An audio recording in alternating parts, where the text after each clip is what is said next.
वो लड़की अगर नहीं जाता तो ये घटना नहीं घटते थे। মদ মাতালদের প্রশ্ন আমাকে করবেন না তো। রেজিস্টার মাতাল আবার মাতাল, সেই মদনা বলেছিল 21-এ মাতাল মদনা যে আমার এখান থেকে কেটে বাদ দিয়ে দিবেন মমতা যদি হেরে যায়। এসব লোকের কথা কেন বলেন? এদের কোনো মূল্য আছে? ভাইপোর কোনো মূল্য আছে? বলেছিল সৌমিত্র খাঁ যদি একটা বুথে যেতে আমি রাজনীতি ছেড়ে দিই, অর্জুন সিং যদি ভোটে জিতে আমি রাজনীতি ছেড়ে দিই। এইখানে কাঁথির কাছে এসেছিল, দু পকেটে প্যান্টে হাত ঢুকিয়ে তোর বাপকে ডাক, যত এসব করবে হারবে। এখানে বাইপাসের কাছে এসেছিল মুসলমানদের নিয়ে মিটিং করতে, এখানকার লোক হারিয়ে দিচ্ছে। 8,200 ভোটে লিড আছে, 80,000 ভোটে অভিজিৎ গাঙ্গুলি। যত আসবে দেখলেন না, দীঘা ফাঁকা, জালি হিন্দু হালাল মিষ্টি খাওয়াতে এসেছিল, লোক ছুড়ে ফেলে দিয়েছে, কেউ প্রসাদ ঘরে নিয়ে গিয়ে খায়নি। মমতাকে যতক্ষণ না সরাবেন, কোন কন্যা, বোন, দিদি, মা কারোর কোনো সুরক্ষা নেই। কত দৃশ্য দেখবেন আপনি। হাঁসখালি মমতা ব্যানার্জি বলছে ওটা লাভ অ্যাফেয়ার্স, প্রেম ছিল। কালিয়াগঞ্জ বলছে মেয়েটা অন্তঃসত্ত্বা ছিল। কত উদাহরণ নেবেন। অভয়ার বাবা মাকে বলছে 10 লাখ তো দেওয়া যেতেই পারে, মুখ বন্ধ কেন?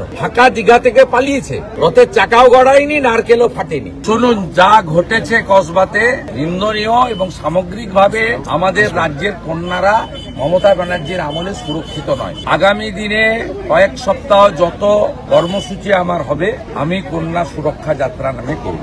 আমি সিদ্ধান্ত নিয়েছি কন্যা সুরক্ষা যাত্রা নামে আমি এই কর্মসূচি পালন করব। এবং আপনাদেরকে দুটো কথা বলে যাচ্ছি, এখানে এইটা বলে গেলাম, আরেকটা হচ্ছে আমাদের এখানে একটি কর্মসূচি ছিল, এই কর্মসূচিটা কন্যা সুরক্ষা যাত্রা নামেই হবে। আমাদের এই ইন্দিরা মোড় বয়াল থেকে আমাদের বয়াল গ্রাম পঞ্চায়েত 2 গ্রাম পঞ্চায়েত অফিস অব্দি আগামী 7 তারিখে আমরা কয়েক হাজার লোক নিয়ে নন্দীগ্রাম 2-এর এই মণ্ডল এবং নন্দীগ্রাম 1-এর একটা মণ্ডল, এই দুটো মণ্ডল মিলে আমরা কর্মসূচি করব। এবং আমার সমস্ত কর্মসূচি আমি কন্যা সুরক্ষা যাত্রা নামে আগামী দিনে করব, কারণ বাংলায় কন্যাদের, বোনেদের, দিদিদের বাঁচানোটা সবচেয়ে বেশি অগ্রাধিকার বলে আমি মনে করি। অবশেষে কালীচরণপুর সমবায় সমিতিতে ভোট হচ্ছে, অবশেষে হচ্ছে ভোট।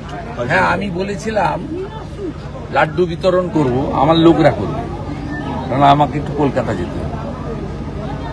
আমি এখনই বলে গেলাম 990 ভোটে ওরা হারবে, মুসলমানরা হারবে, হিন্দুরা জিতবে।